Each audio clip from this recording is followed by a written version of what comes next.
Good morning बच्चों। सिद्धार्थ शिक्षा सदन senior secondary school Sojat road, कक्षा 7, विषय सामाजिक ज्ञान, राजनीतिक जीवन सेकंड, पार्ट 6 संचार माध्यमों को समझना, पार्ट 6। और आज हम आपके सामने लेके आए हैं कि हमने देखा कि किस प्रकार संचार माध्यम रिपोर्ट प्रकाशित करता है और उस रिपोर्ट में अंतर्राष्ट्रीय गुणवत्ता और सुरक्षा मापदंडों के अनुसार नियमित रूप से नियंत्रित करने की आवश्यकता महसूस कर रही है। उन्होंने सरकार के दबाव के बावजूद निडरतापूर्वक घोषणा की कि कोका कोला पीना जो पेय पदार्थ है वो सुरक्षित नहीं है। इस प्रकार रिपोर्ट पेश करके संचार माध्यमों ने निश्चित रूप से हमारा ध्यान ऐसे विषय पर केंद्रित करने की कोशिश की जिस पर यदि उन रिपोर्ट न आती तो हमारा ध्यान भी नहीं जाता और हम सभी का स्वास्थ्य भी खतरे में पड़ जाता। कई बार ऐसी घटनाएं हो जाती हैं कि जब संचार माध्यम उन विषयों पर हमारा ध्यान केंद्रित करने में असफल रहते हैं जो हमारे जीवन के लिए महत्वपूर्ण होते हैं।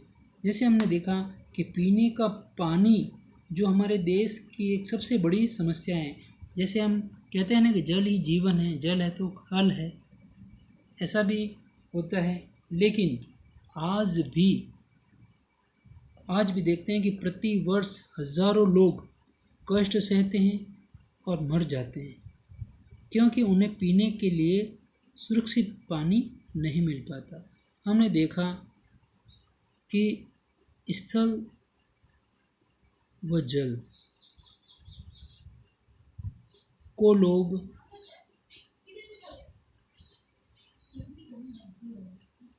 गंदा कर देते हैं। स्थल पर कई कूड़ा करकट डाल देते हैं और जल में भी कई ऐसे गंदगी फैला देते हैं जिसमें कई कीटाणु बैक्टीरिया वगैरह फैल जाते हैं। फिर भी संचार माध्यम से हम इस विषय पर बहुत कम ही चर्चा करते हुए दिखते हैं, जबकि ये रोज़मर्रा का जीवन है। और हम जानते हैं कि अनुच्छेद जो जीवन का अधिकार है, अनुच्छेद 21 के अनुसार जीवन का जो अधिकार है उसके साथ भी लोग कई खिलवाड़ करते रहते हैं। पेय पदार्थों में भी कई चीज़ें ऐसी मिला देते हैं जो जिसमें शरीर का बहुत ज़्यादा नुकसान होता है। तो संचार माध्यमों का भी हमें एक ध्यान लाना चाहिए कि जो रोज़मर्रा के जो जीवन के जो तत्व हैं, जो अंग हैं, वो हम उन पर भी चर्चा करें। एक सुविख्यात भारतीय पत्रकार ने, सुविख्यात यानी प्रसिद्ध भारतीय पत्रकार ने लिखा है कि कैसे वस्त्रों को नया रूपाकार देने वाले डिजाइनरों ने फैशन वीक में धनवानों के समक्ष अपने नए वस्त्र प्रदर्शित करके सभी समाचार पत्रों के मुख्य पृष्ठ पर स्थान पा लिया है। मैं ये कहता हूँ कि अगर ये इस प्रकार फैशन वीक, हाँ माना कि कई बदलाव आए अपने समाज जीवन देश में, लेकिन गरीब लोग जो है बेरोजगार, शिक्षा, गरीबी, बेरोजगारी, रहने के लिए जगह नहीं है और कई लोग ऐसे भी होते हैं। लेकिन कई अमीर लोग फैशन वीक में इन धनवानों के सामने मॉडलिंग करते रहते हैं, नए वस्त्रों को प्रदर्शित करते हैं।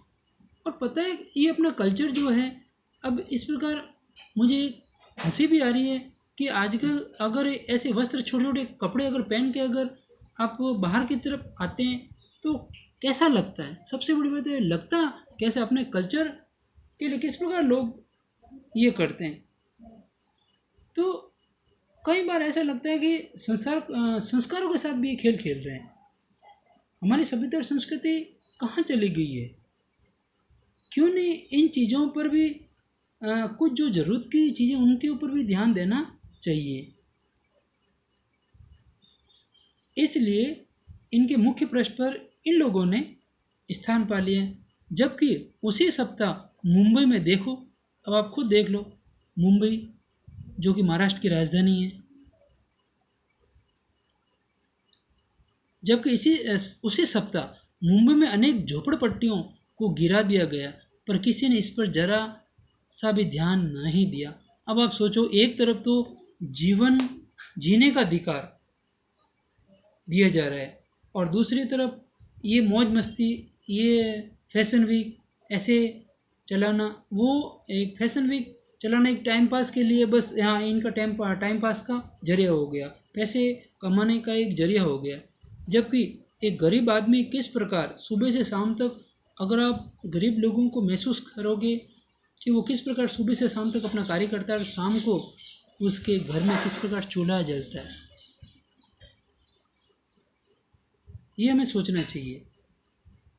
कि मैं तो ये मानता हूँ कि अक्सर कहते हैं कि रोते हुए बच्चे को अगर हंसाया जाए तो वो खुशी कितनी होती है, उसी प्रकार एक गरीब की मदद की जाए। काफ़ी लोगों की एक सोच होती है कि ये लोग गरीब नहीं होते हैं, लेकिन वास्तविक रूप से अगर देखा जाए तो गरीब लोगों की मदद करना ही अपने आत्मा को संतुष्टि देना होता है। कि अपने हाथ से अगर जो चीज़ दे दी जाए उसमें ही एक आत्मसंतुष्टि मिलती है अपने को। स्थानीय संचार माध्यम। अब देखिए, स्थानीय संचार माध्यम, वो संचार माध्यम उन छोटे छोटे मुद्दों में रुचि नहीं लेते जिनका संबंध कैसे लोगों से, साधारण लोगों से, लोकल लोगों से, साधारण लोगों और उनके जीवन से है। संचार माध्यम अभी कहा था कि फैशन वीक या बड़े बड़े जो मुद्दे हैं, अभिनेता मंत्री क्या कार्य करें क्या नहीं करें, उनके ऊपर वो बड़ा फोकस डालते हैं। लेकिन मैं ये कहता हूँ कि जो साधारण लोग भी हैं उनके ऊपर भी ध्यान दिया जाए, उनको भी अच्छी एजुकेशन मिले, अच्छा जीवन मिले, तो वो उनके बच्चे भी बहुत अच्छा कार्य कर सकते हैं। तो ये जो मीडिया है, कई बार साधारण लोगों उनके जीवन के मुद्दों पर कभी रुचि नहीं लेते हैं।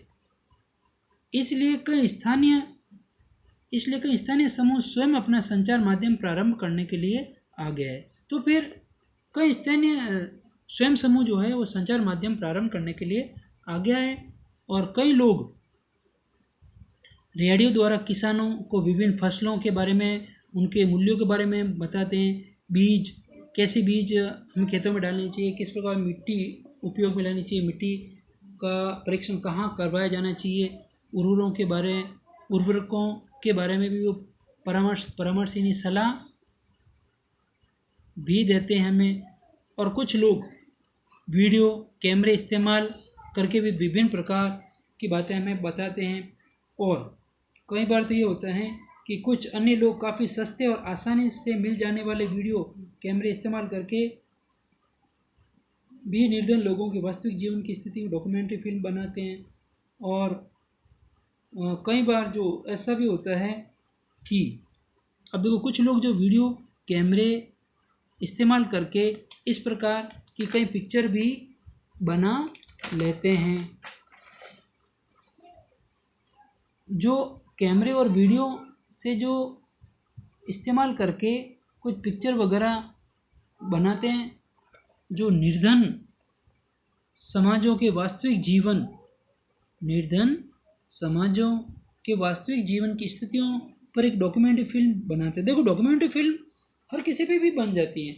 जैसे मंत्री है, फिल्म स्टार है, या फिर कोई सामाजिक कार्यकर्ता, उसने अपने जीवन में क्या क्या कार्य किया, क्या नहीं किया, किस प्रकार वो अपने जीवन को जिया, उसके ऊपर डॉक्यूमेंट्री फिल्म, एक शॉर्ट फिल्म बनती है। लेकिन यहाँ हम स्थानीय संचार माध्यम की बात कर रहे हैं कि यहाँ कई लोग वीडियो या कैमरे का इस्तेमाल करके विभिन्न निर्धन समाज यानी गरीब समाज के वास्तविक रियलिटी जो होती है, वास्तविक जीवन की स्थिति पर भी डॉक्यूमेंट्री फिल्म बनाते हैं, एक छोटी फिल्म भी बनाते हैं। तो डॉक्यूमेंट्री फिल्म किस के ऊपर बनती है कि निर्धन समाज के वास्तविक जीवन की स्थिति पर डॉक्यूमेंट्री फिल्म बनती है, यानी शॉर्ट पिक्चर। ठीक है ना। कभी कभी इन गरीब लोगों को ही फिल्म बनाने के लिए कैमरे व तकनीक ज्ञान का प्रशिक्षण भी दिया जाता है। तो अब देखो, ज़्यादातर मैं ये कहता हूँ कि गाँवों में ज़्यादातर लोग बैठे रहते हैं, क्योंकि गांव में इस प्रकार की जानकारी भी नहीं मिल पाती है। कई लोग कुछ करना चाहते हैं लेकिन आर्थिक रूप से वो संबल नहीं हो पाते हैं। तो उनको भी कुछ प्रशिक्षण दिया जाए तो वो भी अपने रोजी रोटी या जीविकोपार्जन के साधन कमा लेते हैं। तो इन कई गरीब लोगों को फिल्म बनाने, कई कैमरे और तकनीकी ज्ञान का प्रशिक्षण दिया जाता है।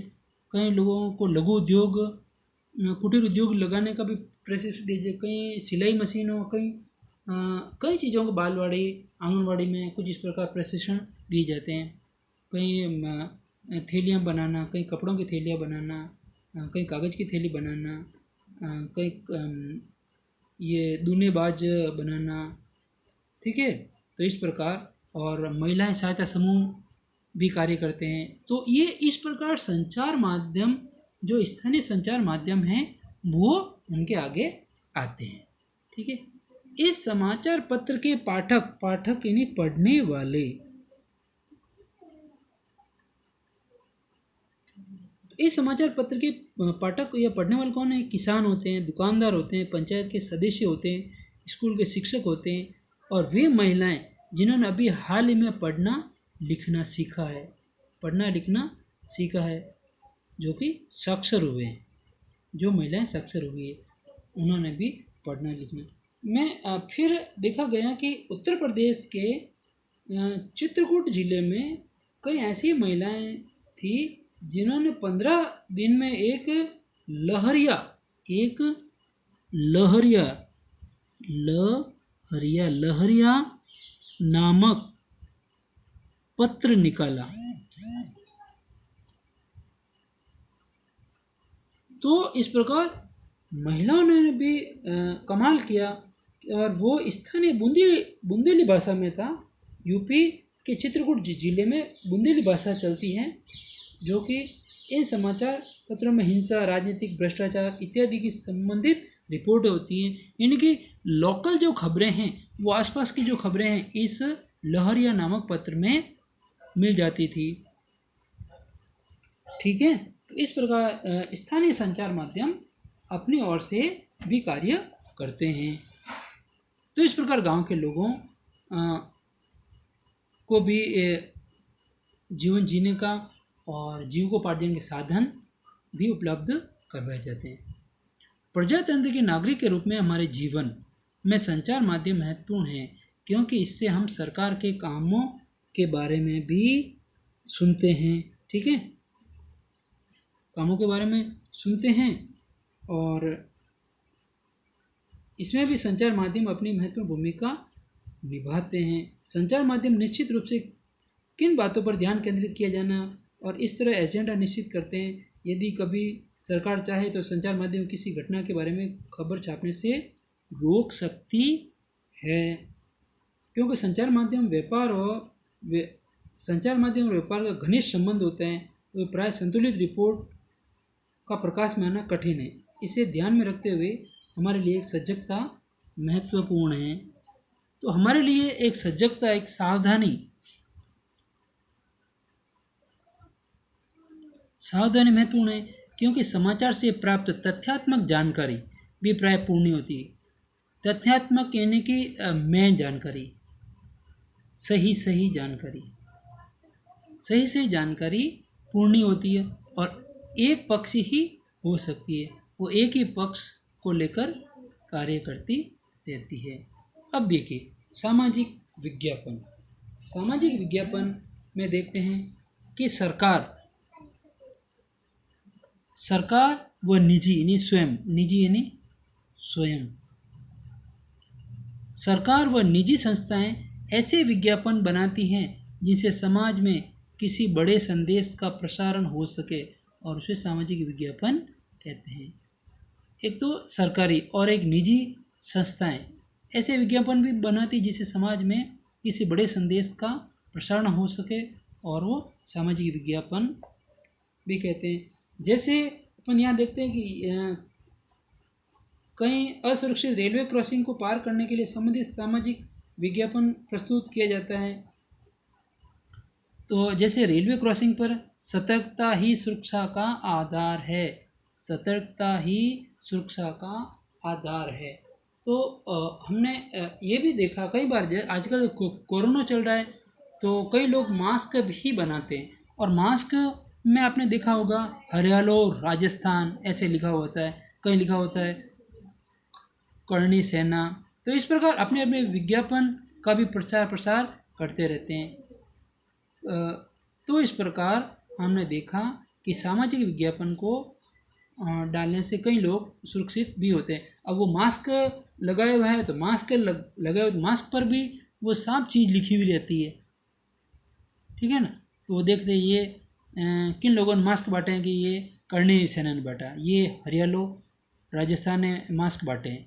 तो वो क्या है, एक सामाजिक विज्ञापन हो गया, और इसमें लोग जागरूक भी होते हैं, नहीं यार मास्क लगाना चाहिए। और कई बार लिखे होता है स्टे सेफ स्टे होम, ठीक है, हर जगह। और फिर अपन देखते हैं कई बार स्वच्छ भारत स्वच्छ अभियान भी लिखा रहता है कि हमें स्वच्छता का ध्यान रखना चाहिए, ये करना चाहिए, वो करना चाहिए। इस प्रकार बहुत सारे सतर्कता के बारे में। और कई बार कई चीज़ें ऐसी भी लिखी रहती है जिससे अपन कई एक बहुत बड़ा एक शिक्षा भी उससे लेते हैं कि सावधानी हटी, दुर्घटना घटी, धीरे चलना चाहिए, गाड़ियों के बीच में डिफरेंस भी रखना चाहिए। इस प्रकार बहुत सारी होती है, ठीक है। तो प्यारे बच्चों, आप अच्छी तरह से वीडियो को सुनना है, समझना है, एक नहीं दो बार नहीं 3 बार सुने, अच्छी तरह से सुने। और कई बार अपन ये देखते हैं कि जो व्यापारिक प्रतिष्ठान भी होते हैं उसमें कुछ रेडियो टीवी समाचार पत्र के मालिक भी होते हैं जो अपने उत्पादों का विज्ञापन देते हैं, और फिर संचार माध्यम से क्या करते हैं, विज्ञापनों के उत्पादों को बढ़ावा मिलता है, और पाठक पढ़ते हैं, दर्शक देखते हैं, श्रोता सुनते हैं, ठीक है ना। तो इसमें जो मेन पाठक दर्शक और श्रोता होते हैं, और फिर लोग संचार माध्यमों में देखकर उत्पाद खरीदते हैं, तो पैसा वापस उन्हीं व्यापारी प्रतिष्ठानों के पास जाता है, ठीक है। तो इस प्रकार लोग अपना कार्य कर लेते हैं। और इस प्रकार प्रसारण में टीवी अथवा रेडियो कार्यक्रम में संबंध में भी हुआ, जिनको बहुत बड़े क्षेत्र में प्रसिद्ध किया जाता है। और कई बार सार्वजनिक विरोध भी होता है जिसमें विशाल संख्या में लोग एकजुट होकर किसी विषय पर खुले रूप से अपना विरोध प्रकट करते हैं। प्राय शैली आयोजन, हस्ताक्षर अभियान, सड़कों को अवरुद्ध करके किया जाना, ये भी इस प्रकार किए जाते हैं। और कई बार ऐसा भी देखा गया कि विज्ञापनों के प्रकाशन के बारे में अकेले या जोड़ी या समूह से भी प्रोजेक्ट बनाए जाते हैं, जिसमें कुछ उत्पादों में वाणिज्यिक विज्ञापन भी होते हैं। सार्वजनिक स्वास्थ्य, सड़क सुरक्षा, जल, ऊर्जा को बचाने की जरूरत, सामाजिक विज्ञापन भी बनाए जाते हैं, ठीक है। तो इस प्रकार प्यारे बच्चों, आपको वीडियो एक नहीं दो नहीं 3 बार सुनना है, अच्छी तरह से सुनना है, और ढंग से सुन करके ये जो प्रश्न आपके सामने आपको दिखाई दे रहे हैं, इन प्रश्नों को अच्छी तरह से करना है। और प्रत्येक प्रश्न जो ये आपको ये हाशिया दिखाई ये दे रहा है ना, ये रेड लाइन, तो हाशिए की इस तरफ प्रश्न संख्या लगानी है, फिर प्रश्न को लिखना है, डायरेक्ट उत्तर मत लिखना, मैं बार बार कह रहा हूँ आपको। और फिर प्रश्न 1 लिखा, फिर प्रश्न का उत्तर लिखा, फिर आपको प्रश्न का उत्तर देना है, जिससे उसके बाद प्रश्न का उत्तर दिया, फिर लाइन खींचनी है, फिर दूसरा प्रश्न स्टार्ट करना है, ठीक है ना। तो आपको अच्छी तरह से कार्य करना है, सुंदर राइटिंग में कार्य करना है, जिससे कि आपको अच्छा लगे, और आप जो भी चैप्टर पढ़ाए गए हैं उन चैप्टरों को अच्छी तरह से पढ़ना है, और जितने भी जो चैप्टर पढ़ाए क्वेश्चन करवाएंगे उनको भी अच्छी तरह से करना है, ठीक है। और जो चैप्टर के जो क्वेश्चन हैं वो भी आपको ढंग से करने हैं। और जो महत्वपूर्ण जो नोट्स हम आपको बनवा के उपलब्ध करवा रहे हैं उनको भी इम्पोर्टेंट चीज़ों को नोट भी करनी है। चैप्टर का नाम लिखना है, डेट लगानी है, और पेज नंबर अभी तक नहीं लगाए तो वो लगा देना, ठीक है। और प्लीज़ आपके जो इस प्रकार विद्यालय शुल्क अगर जमा नहीं कराए हैं तो प्लीज़ समय पे शुल्क जमा करा दें। Thank you.